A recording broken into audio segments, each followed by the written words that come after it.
Magandang araw mga kaibigan. Bigyan natin ng reaction, opinion itong post ni Kipi Chu.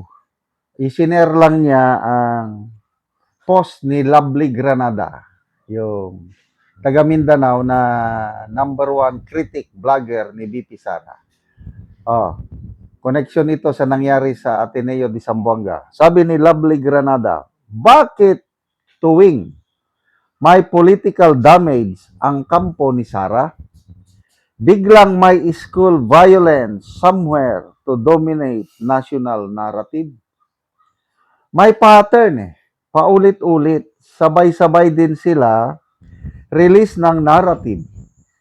Walang ganito sa time ni Sara sa DepEd. Sana, coincidence lang. Kaya sabi ni Kipichu, is she, meaning Labri Granada, is still right in the head? So ano yun? Inutusan ni Sara Duterte yung mga bata sa Tacloban at Zamboanga na maril. Sabi rin ni Jessica Zinesa, ibang level na ang katarantaduhan nitong si Lovely Granada. Naiisip talaga niya na posibleng pakawala ng kampo ni BP Sara itong mga batang namamaril sa loob ng eskwelahan. Bill, so, reaction ng taong bayan, 4,000 ang nag-react, 2,700 ang tumatawa, 462 ang galit, 739 ang nag-like. Okay, so comments ng taong bayan. Mark Antonio Lopez, bakit parang may brain damage ata yan? Ang tanga ni Lovely, sabi. Wala pang sumasapak dyan, sabi. Apaka-opposite ang name niya. Change na lang natin, Unlovely Granada. Kasabay siguro mag-session ni Claire, ito, saka boss niya, parang sabog na din.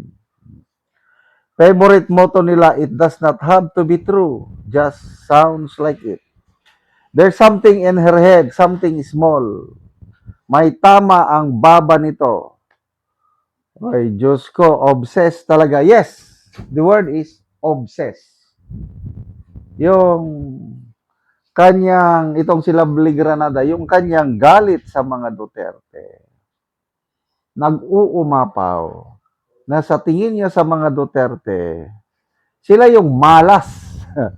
Sila yung dahilan kung bakit tayo naghihirap ngayon. Ganon ang nakita kong pananaw ni Lovely Granada na wala namang problema. She is entitled to her own opinion. Tingnan nyo yung kanyang follower. Hindi naman nasa 200,000 lang mga followers niya. Siguro ngayon, nadagdagan na rin, 300,000. What is 300,000? To me, it's nothing. Small-time vlogger lang yan. Kung what matters is yung mga opinion ng mga millions ang followers nila. Example, si BP Sara, ang daming mga supporters niyang mga vloggers na millions ang followers. Sino ba yung isa? Halili? Basta, ang daming mayroon pa si Miss Cinco. Si Eloy Bugris. Yun.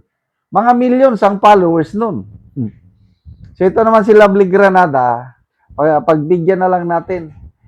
May nakita nga akong post niya kanina na sabi niya, wala namang kasalanan si Claire Castro, sabi niya, sa mga teachers dahil hindi naman sinabi ni Claire Castro na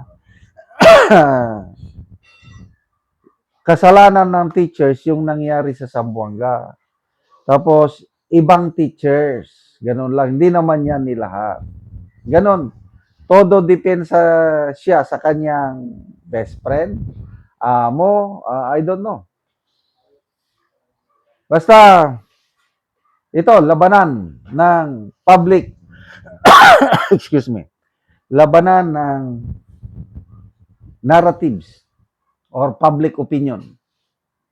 Kaya importante, lalo na sa impeachment ni BP Sara, itong mga prosecutors, grabe ang kanilang mga bato sa mainstream and social media para masira nila ng husto si BP Sara. So it's a concerted effort. Mga trolls o mga bayarang vloggers, grabe ang, naratibo.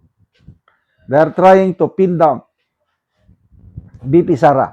Kaya lang, hindi, I don't know if they have realized na the more na pagtulong-tulungan nila si BP Sara, the more na umaangat si BP Sara eh. Tapos na yung kanyang decline eh. Nung nagsimula ang atake kay BP Sara, talagang bumaba naman siya. Ang ginagawa nila kasi, gusto nilang gayahin yung nangyari kay BP Binay nung kapanahonan niya dahil siya yung pinakamalakas na kandidato for president. Kaya tinira nila ng gusto si Binay.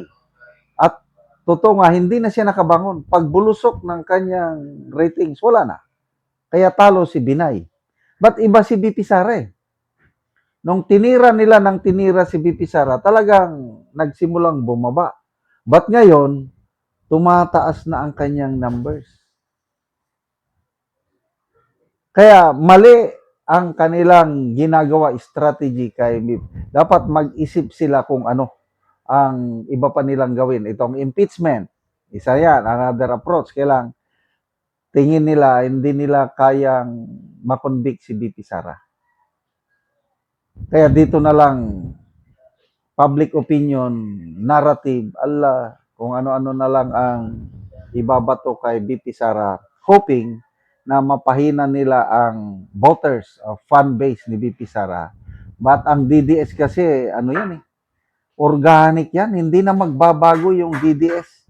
Sa survey ng WR numero, sa mga respondents is 37% DDS. Ibig sabihin, 4 out of 10 Filipinos are DDS. All the rest, kakamping Marcos loyalist or neutral. Salamat mga kaibigan sa inyong pagsubaybay sa channel nito. Nakakatulong kayo ng malaki sa tribong Talanding ng Bukidnon dahil ang sweldo natin sa channel nito is pantulong sa tribo. Namimigay tayo ng libreng yero at pako para makapagpatayo sila ng mas maayos na tirahan. Panoorin ninyo ang video nito. Karon na ako sa balay ni John Mark Linhay nga taga Barangay San Miguel, Sitio Mauswagon. So nagtindog balay siya. So nagtindog balay og streamline. So mo ni ang nahatag sa iyaha nga digis unom ka buok nga yero.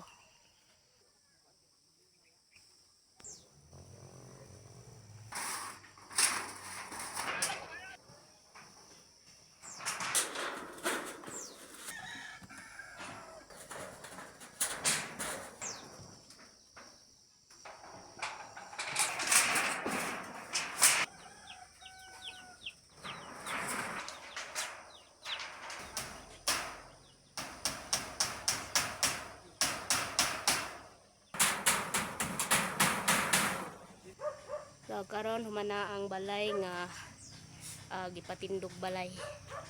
So nahumana og atop unom ka yero ang nahatag sa iyaha. So karon nahuman naman ang imong gipatindog nga balay, so unsa imong masulti? Nako kay kog salamat nga natagan kog gero. Oo. Sa tanan nagatukod na gid kog balay tungod anang yero. Oo nga gihatag. Nagyatag salamat kay kusino nga gidungog diha akong mga pag-ampo nga makabalay ko. Oo, so nahuman gyud ang imong balay nga gipatindog. So pila na imong edad? 23 na. So 23 na ka. So na kay anak. Isa. So isa ka buok ang imong anak. So dako ka imong pasalamat nga nakapatindog gyud ka og balay nga natabangan gyud ka. So unsa imong panginabuhian? Andra gyud. Kuan ra minsan. So mag-uuma lang. So dako kay mong pasalamat nga nakapatindog balay na gyud ka og nahuman na gyud ang imong balay nga giatupan nga gipatindog. So salamat kaayo.